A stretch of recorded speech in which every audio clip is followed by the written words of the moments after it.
3 years. They will host the Commanders next Sunday in an all NFC East clash. Saquon rushed for 205. Remember, he had 255 the first game. This is the second time this season he's exceeded 200 yards rush against the Rams. The majority of the yardage came on 2 carries. He had a 78-yarder. He had a 62-yarder. Jalen Hurts suffered his knee injury in the second half, but was able to finish the game. Ocho, you Yeah. and I talked last night. I'm not gonna let Saquon beat me. Yeah. If Jalen Hurts throws for an efficient 250 yards, 3 touchdowns, I walk to the middle of the field. Hey, good luck next week. Whoever y'all play against the Commanders, man, you're a hell of a player. Yeah. That's what I do. I'm not gonna let Saquon beat me, and I'll be damned if they didn't let Saquon beat him. You have to remember, right? We got Lane Johnson. We got Lane across the board. They average as far as weight goes, but the Rams defensive line is undersized, huh? They're undersized. They tried. They had some moments where they were able to contain Saquon, but at some point, you keep chopping that wood, at some point it's going to break. At some point it's going to crack. And that's exactly what happened due to them being so undersized up front. Even if you stack a 9 in the box, once they come off the ball, they bully them boys up front. They definitely did that. They bully them boys up front. You look. So it's like, and it takes so much pressure off Jalen. It takes so much pressure off Jalen Hurts too. Yeah. It takes so much pressure off him because he don't have to do much. Because Saquon is carrying the load. Same situation over there in Baltimore. Put the ball in your bell cow's hands and let him take the game over for you. But Philly never got away from that. Yeah, they didn't. That's the problem, Ocho. Baltimore got away from it for a quarter. Why? And you look at some plays, they had Saquon got stopped.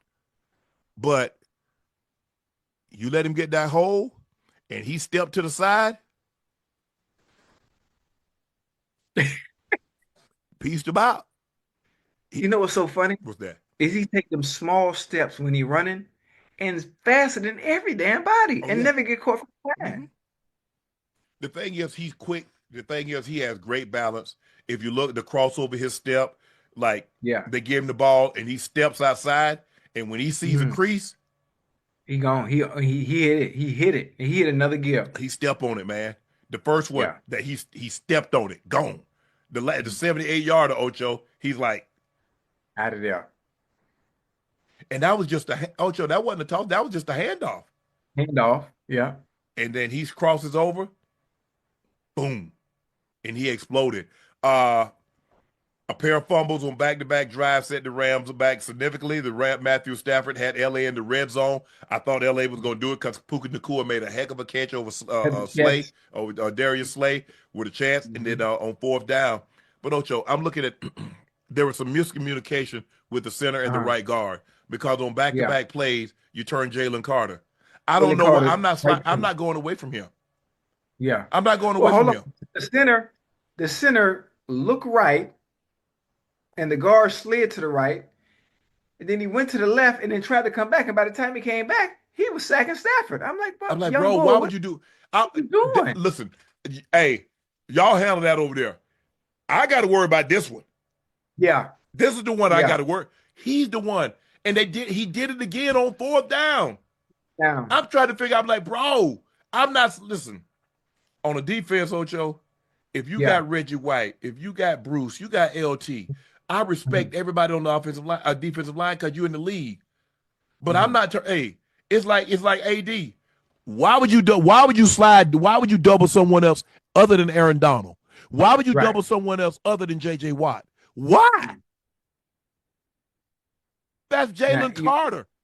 Yeah, he's the most disruptive right now. And I said this: if he ever got in shape, because I saw him in college. Not as last year. Last year he was bull jiving. But when he hungry and motivated, and I think he's motivated now because he's an all-pro, he's a Pro Bowl player. Ocho, If in the next 3 years he's not a defensive player of the year, I ain't talking about a candidate. I'm saying the defensive player of the year, where they call his name, defensive player of the year, is Jalen Carter, he should be disappointed. That's the kind of ability this young man has. He's explosive. He can play the run. He's disruptive. He can pressure your quarterback. He punched the ball out because he did a great, one hand and punched the ball out of Kyron Williams' hand. Man, he has all the tools. Now he should be thinking, man, I'm thinking Hall of Fame. I'm thinking, hey, they need to start getting me ready for the size 52, a 54 jacket. Yeah. Mm-hmm. He has that kind of ability. Does he know it though? Now, if he can channel all that and understand how great he is or how good he is now, it's all about him understanding what you can see. Watch it from home. We can see the greatness in him. Oh, he's special. He got to understand it and funnel all that energy into his craft. He's so he could be one of the best. He could be one of the best to ever do it. He showed up he's so quick off the ball, Ocho, for a man his size. Man his size ain't supposed to be that kind of explosive. No, not his first step is not supposed to be that fast. And he's powerful. I don't know if he's weight room strong, Ocho. I don't know if he can bench 500 pounds and squat all that. Right. But I'm talking about football strength.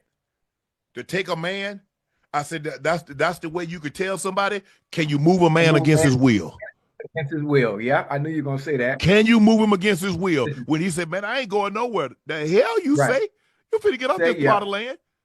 When I think about it, I got 3 defensive tackles, right? Yeah.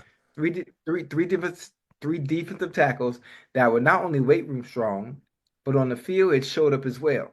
And then their first step, quick as hell. Now watching Jalen Carter, he's one that's been able to do it. Aaron Donald, weight room strong. Oh yeah. Also his quickness, a technical savage. Yes. With a quick step. I got 2 more for you though. What do you got? Remember Big Sam Adams? Oh yeah, I remember. I played with Hammer. Man, Big Sam had one of the quickest first steps, man, to be that size, but also weight room strong. Yes. And the one that take the cake, the only man I've ever seen put 45s on the bench bar to where it's no room left when you can't put them on there, with the quickest first step as well. Who that? That goddamn Vince Wilfork, man. What? And then he up under the bench talking, holding the conversation, and with all the place, the bar bending. Wow. Bar ain't even straight no more. He got all the 45s on I don't even know how much it was. People in the chat, if you lift weights, you could please tell me how much when you have all the 45s on the bench bar where you can't put them on there. He holding the conversation with me. We in the weight room. And he talking to me and slow. I'm not talking about bringing it down and coming back up right away. I'm talking about slow. What the hell you be? What?